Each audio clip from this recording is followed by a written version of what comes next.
الرحمن مجھے جنگل میں چھپے آج 5واں دن تھا۔ 5 دن سے میں جنگلی پھلوں اور درختوں کے پتے کھا کر زندہ تھا۔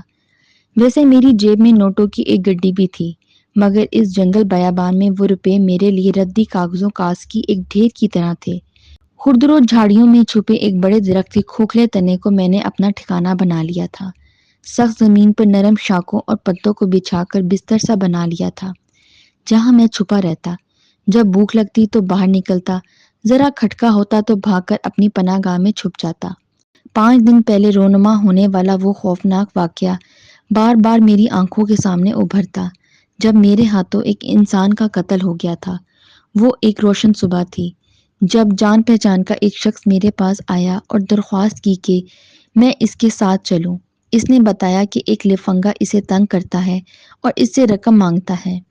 میں چونکہ اچھے قد کاٹ کا تھا اور تن سازی بھی رکھتا تھا، علاقے میں میرا دبدبا بھی تھا، اس لیے وہ چاہتا تھا کہ میں اس کے ساتھ جا کر اس لفنگے کو ذرا ڈرا دھمکا دوں۔ مجھے چونکہ اپنی ڈھاک بٹھانے کا ایک موقع مل رہا تھا، اس لیے میں اس کے ساتھ چل پڑا۔ اس نے مجھے ایک پستول بھی دیا اور کہا، یہ صرف اسے ڈرانے کے لیے ہے۔ ہم اسی وقت وہاں پہنچ گئے۔ وہ شخص ایک زیر زمین تہہ خانے میں بیٹھا تھا۔ میں نے اس سے بات کی تو اس نے ذرا کٹر دکھائی، چنانچہ میں نے اسے ڈرانے کے لیے پستول نکال لیا۔ ہم میں ہاتھا پائی ہوئی۔ اسی دوران اچانک گولی چل گئی۔ وہ شخص خون میں لت پت گر پڑا۔ جو شخص مجھے لے کر آیا تھا بولا، یہ کیا کر دیا تم نے؟ میں نے تو صرف ڈرانے کے لیے کہا تھا، تم نے اسے جان سے مار ڈالا۔ اس نے مجھ سے پستول لے لیا اور کہا، جلدی یہاں سے بھاگ جاؤ، پکڑے گئے تو پھانسی چڑھ جاؤ گے۔ میں وہاں سے بھاگنے لگا تو اس نے نوٹوں کی ایک گڈی مجھے تھما دی، ساتھ ہی پستول دے کر کہا، اسے کسی ویران جگہ پھینک دینا۔ میں وہاں سے نکلا تو سخت گھبرایا ہوا تھا، سوچ رہا تھا کہ کہاں جاؤں۔ گھر گیا تو پولیس پکڑ لے گی، رشتہ داروں کے ہاں سے بھی ڈھونڈ نکالے گی۔ پھر میں نے جنگل میں چھپنے کا فیصلہ کر لیا۔ پستول کو میں نے جھاڑیوں میں پھینک دیا۔ جنگل میں تھوڑی سی تلاش کے بعد مجھے درختوں اور جھاڑیوں میں چھپی یہ کھو مل گئی اور میں یہاں چھپ گیا۔ بھوک لگتی تو جنگلی پھل یا پتے کھا لیتا، قریبی ندی بہہ رہی تھی، وہاں پیاس بجھا لیتا۔ 5 دن اور گزر گئے۔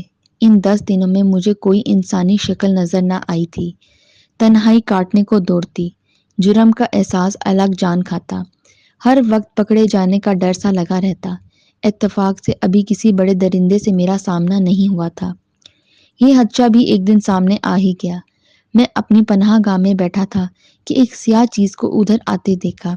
ایک بڑا کالا ریچھ تھا جو میری بو سونگھتا ادھر چلا آ رہا تھا۔ میں نے اپنی حفاظت کے لیے کچھ پتھر ریچھ کی تھونتنی پر دے مارا۔ تھونتنی پہ لگی ہوئی چوٹ اور میری خوفناک چیخ سے گھبرا کر ریچھ کراتا ہوا واپس بھاگ گیا۔ ریچھ تو بھاگ گیا، مگر مجھے ڈر کا لگا ہوا تھا کہ ریچھ کو میری موجودگی کا پتہ چل گیا ہے، وہ اپنی چوٹ کا بدلہ لینے ضرور آئے گا۔ چنانچہ میں نے فیصلہ کیا کہ کوئی اور ٹھکانہ ڈھونڈا جائے۔ میں کوہ سے نکلا اور کوئی دوسرا ٹھکانہ ڈھونڈنے لگا۔ ابھی تھوڑی دور ہی گیا تھا کہ کچھ آہٹیں سنائی دیں۔ کچھ لوگ ادھر آ رہے تھے۔ مجھے لگا جیسے وہ میری تلاش میں ہی آ رہے ہیں۔ میں بھاگا اور اپنی پناہ گاہ میں آ کر چھپ گیا۔ پھر آہٹیں اور آوازیں واضح ہونے لگیں۔ ایک کتے کی بھونکنے کی آواز بھی آئی۔ وہ سدھائے ہوئے کتے کو لے کر میری تلاش میں آئے تھے۔ پھر کسی نے کہا، وہ یہی ہے، اس کے قدموں کے نشان ہیں یہاں۔ کھوجی کتا بھی جھنڈے کے پاس آ کر بھونکنے لگا۔ تم پولیس کے گھیرے میں آ چکے ہو، بالکل نکل آؤ، ایک آواز آئی۔ اب چھپے رہنا بیکار تھا، میں نہتا تھا اور ان کے گھیرے میں آ چکا تھا۔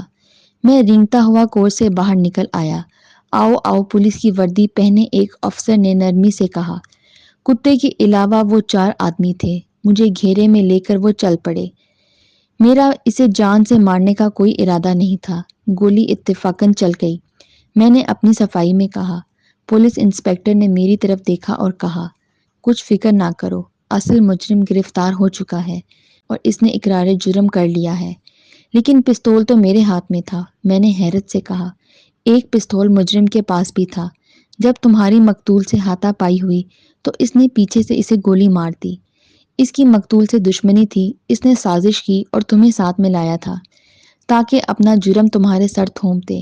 مگر آپ اس تک کیسے پہنچے؟ میں نے الجھ کر کہا، مقتول کے موبائل کا ڈیٹا سے مجرم کا مقتول سے موبائل پر رابطہ ہوا تھا۔ مجرم کا کہنا تھا کہ وہ بیچ بچاؤ کر رہا تھا، مگر تمہارے پھینکے ہوئے پستول نے اس کا بھانڈا پھوڑ دیا، کیونکہ جب جھاڑیوں سے ہمیں وہ پستول ملا، اس پر 2 مختلف ہاتھوں کی انگلیوں کے نشان مٹانا بھول گیا۔ جب ہم نے سختی کی تو اس نے بیج اگل دیا۔ شکر ہے خدایا، میں نے ایک لمبی سانس لے کر کہا۔ اس آزمائش سے تم نے کیا سیکھا؟ انسپکٹر نے پوچھا۔ یہ کہ اپنی طاقت پہ گھمنڈ نہیں کرنا چاہیے، عاجزی اختیار کرنی چاہیے، اور سوچ سمجھ کر کسی پر اعتبار کرنا چاہیے۔